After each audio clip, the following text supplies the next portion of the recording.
চালানো হয় তাহলে ইসলামী আন্দোলন ঘরে বসে থাকবে না।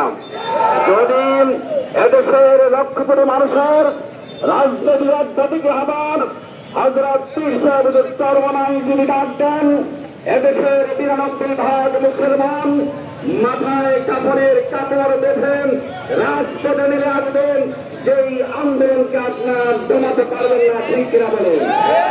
সংগ্রামী সাথী বন্ধুগণ, তাই আজকে আমি ঠাকুরগাঁও বিক্ষোভ পরবর্তী সমাবেশ করেন প্রধানমন্ত্রীর দৃষ্টি আকর্ষণ করছি।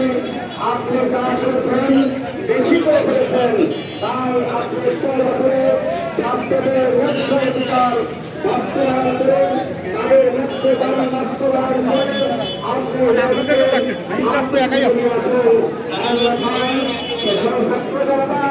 সাধারণ জনগণকে এদেশের রাজনৈতিক আত্মনীতি হবার হযরত পীর সাহেবের তাকে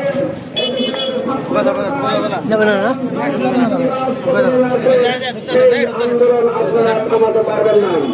সংগ্রামী সাথী বন্ধুগণ, গত ১৬ জুলাই যে জেলা স্কুলের ছাত্রদের উপরে যে হামলা হয়েছে, ওই হামলার উপরে যেই অজ্ঞাতনামা মামলা দেওয়া হয়েছে তার বিরুদ্ধে আমরা তীব্র নিন্দা জানাচ্ছি, তীব্র প্রতিবাদ জানাচ্ছি।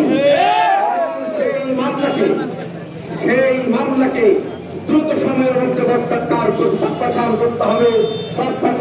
প্রত্যাহার করতে হবে এই দাবি জানিয়ে প্রশাসন ভাইদেরকে এবং মিডিয়া ভাইদেরকে সরকারকে ধন্যবাদ জানিয়ে আজকের এই বিক্ষোভ সমাবেশের সমাপ্তি ঘোষণা করছি। আসসালামু আলাইকুম ওয়া রাহমাতুল্লাহি ওয়া বারাকাতুহু। আলহামদুলিল্লাহ রাব্বিল আলামিন।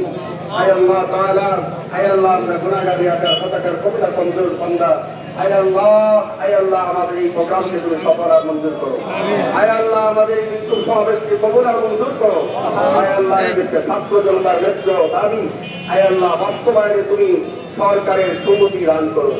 আয় আল্লাহ এদেশকে সুশৃঙ্খল ও শান্তিতে বসবাস করার সুযোগ করে দাও। আয় আল্লাহ ইসলামী আন্দোলনকে তুমি কবুল আর মঞ্জুর করে দাও। আয় আল্লাহ এদেশে ইসলামী হুকুমত প্রতিষ্ঠা করে দাও। আয় আল্লাহ এই দেশকে কোরআনের রাজ হিসাবে কায়েম করো। আয় আল্লাহ এদেশের ৯৩ ভাগ মুসলমান, আয় আল্লাহ এদেশের পর্যন্ত আয় আল্লাহ এটা মুসলমানদের বাসস্থান। আয় আল্লাহ এই দেশকে কোরআনের রাজ হিসাবে কায়েম করে দাও। سبحان ربك رب العزة عما يصفون وسلام على المرسلين والحمد لله رب العالمين وارحمنا معهم برحمتك يا ارحم الراحمين.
করেন